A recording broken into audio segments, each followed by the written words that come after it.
Hello students, कैसे हैं आप सब। आज हम परचेज रिटर्न के फॉर्मेट के बारे में जानेंगे और उस पर एक क्वेश्चन भी सॉल्व करेंगे। ठीक है, आइए हेडिंग डालते हैं। हेडिंग क्या है? Purchase return book. ठीक, परचेज रिटर्न। मैं एक बार रिवाइज करा देना चाहता हूँ। बेसिकली परचेज रिटर्न बुक क्या होती है? जब भी आप अपने बिजनेस के लिए कोई प्रोडक्ट परचेज करते हैं और उसमें से कुछ प्रोडक्ट डिफेक्टिव निकल गए या स्टैंडर्ड्स पे नहीं है, तो आप उसको रिटर्न करते हैं। क्या करते हैं? रिटर्न। रिटर्न। ठीक है, तो ये रिटर्न जो प्रोडक्ट्स होते हैं इसके लिए ही परचेज रिटर्न बुक बनाया जाता है। ठीक है, आप समझ रहे हैं? ये आप हैं और ये सप्लायर है। ठीक है बच्चों, समझ रहे हैं? मैंने शॉर्ट में समझा दिया है, बाकी इसके लिए एक प्रॉपर वीडियो बनाई है, आप जाकर के देख सकते हैं। आइए इसके फॉर्मेट को देखते हैं। फॉर्मेट में क्या होता है? फॉर्मेट में सबसे पहले आता है डेट। ठीक, फिर आता है डेबिट नोट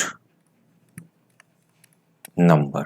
बच्चों, डेबिट नोट के बारे में मैंने बताया था कि जब भी आप अपने बिजनेस के लिए प्रोडक्ट परचेज किया, उसमें से कुछ रिटर्न किया, तो आप एक डेबिट नोट इशू करेंगे सप्लायर को। क्या इशू करेंगे? Debit note. इस पे भी प्रॉपर मैंने डेबिट एंड क्रेडिट नोट पे एक वीडियो बनाई है, आप जाकर के देख सकते हैं। डेबिट नोट, तो उस पर एक नंबर होता है बच्चों, उस डेबिट नोट नंबर को यहाँ मेंशन करने की बात की जा रही है। ठीक है, फिर नेम ऑफ द सप्लायर, क्योंकि आपने सप्लायर को रिटर्न कर दिया है, तो नेम ऑफ द सप्लायर। ठीक है, सप्लायर का नाम यहाँ रख दिया। फिर यहाँ रख दिया लेजर फोलियो, क्योंकि इस बुक से लेजर अकाउंट में पोस्टिंग की जाएगी, तो लेजर फोलियो मेंशन करना बहुत जरूरी है। एंड देन अमाउंट, कितने अमाउंट का प्रोडक्ट रिटर्न किया है। ठीक है बच्चों, ये प्रॉपर फॉर्मेट है बच्चों, ये पूरी तरह से इसको आपको प्रैक्टिस करना जरूरी है।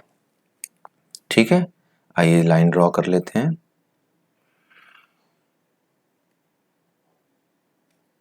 ये हो गया डेट का कॉलम, किस डेट को आपने कौन सा प्रोडक्ट रिटर्न किया है। डेबिट नोट नंबर हो गया, इस पे डेबिट नोट जो आपने इशू किया उसका number, name of the supplier, इस कॉलम को बड़ा रखिएगा क्योंकि सप्लायर का नाम लिखना होता है। लेजर फोलियो हमेशा ब्लैंक रहता है हमारे सिलेबस में। ठीक है, और ये हो गए अमाउंट। ठीक है बच्चों, फिर यहाँ पे भी एक लाइन ड्रॉ कर लेंगे। ये हो गया बच्चों overall format of purchase book. ठीक है, यहाँ पे लिख देंगे परचेज बुक, नहीं परचेज रिटर्न बुक, माफ कीजिएगा, परचेज रिटर्न, बेसिकली जर्नल है ये, बुक। ठीक, ठीक है बच्चों। आइए इस पे क्वेश्चन करके देखते हैं। क्वेश्चन क्या है? सपोज कि आपने it's you and you have purchase something from राजधानी इलेक्ट्रॉनिक्स।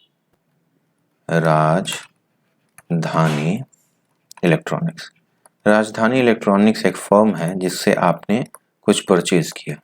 क्या परचेज किया? आपने परचेज किया है 10 वॉशिंग मशीन। ठीक, और उसकी टोटल कॉस्ट है 1 लाख रुपीज। 10 वॉशिंग मशीन है जिसकी कॉस्ट है 1 लाख। आपने 10 टीवी भी ऑर्डर किया है जिसकी कॉस्ट आएगी 2 लाख रुपीज। ठीक है, 2 लाख रुपीज।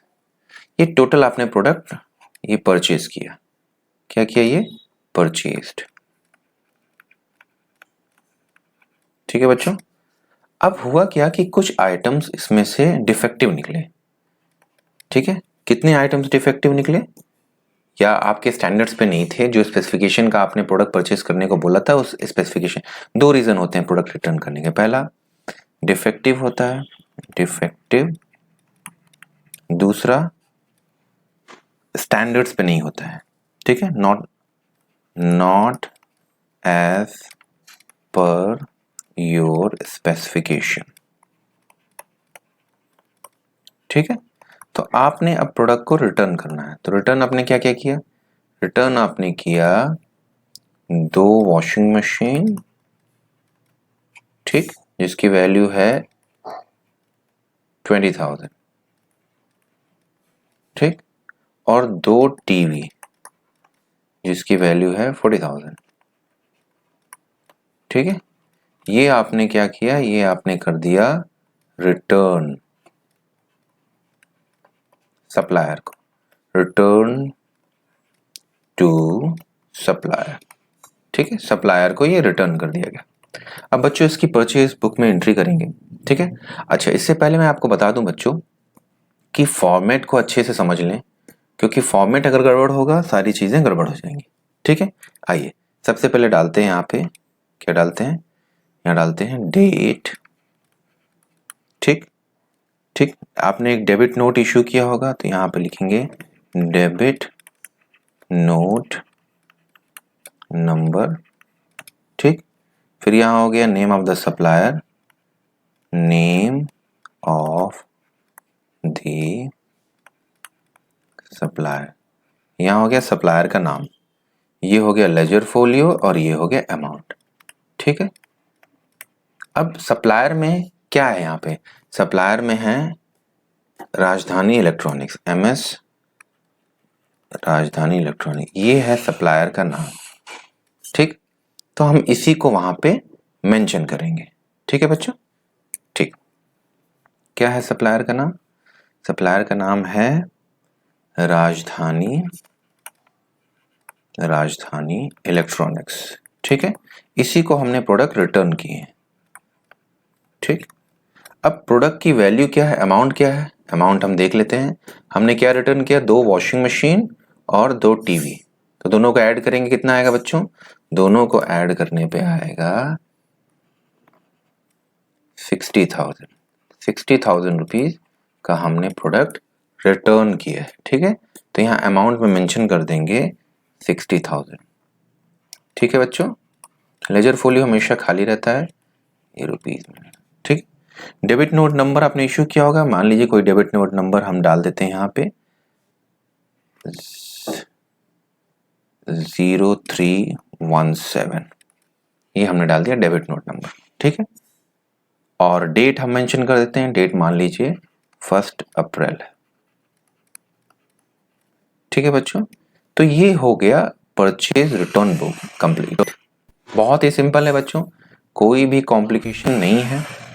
आपने बस ये समझना है कि आपने प्रोडक्ट रिटर्न क्या हो रहा है, उसका अमाउंट कितना है, अमाउंट कैलकुलेशन प्रॉपरली होना चाहिए। अदरवाइज कई बच्चे अमाउंट में ही गड़बड़ कर देते हैं, क्योंकि कभी कभार ट्रिक क्वेश्चन दे देता है। ठीक है बच्चों, लेजर फोलियो हमेशा ही खाली रहता है। फॉर्मेट को अच्छे से ड्रॉ करेंगे बच्चों, अदरवाइज इसमें भी नंबर कट जाते हैं। ठीक है ना, माफी चाहूंगा।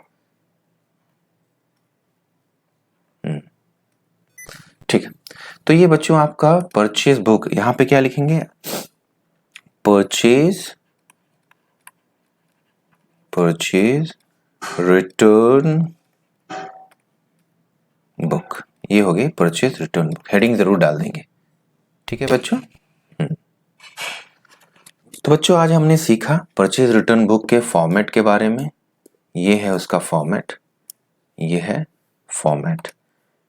हमने परचेज रिटर्न के बारे में जाना, थोड़ा बहुत कॉन्सेप्ट को क्लियर किया, जबकि हम उसके बारे में जानते हैं ऑलरेडी। ठीक है, ये है फॉर्मेट।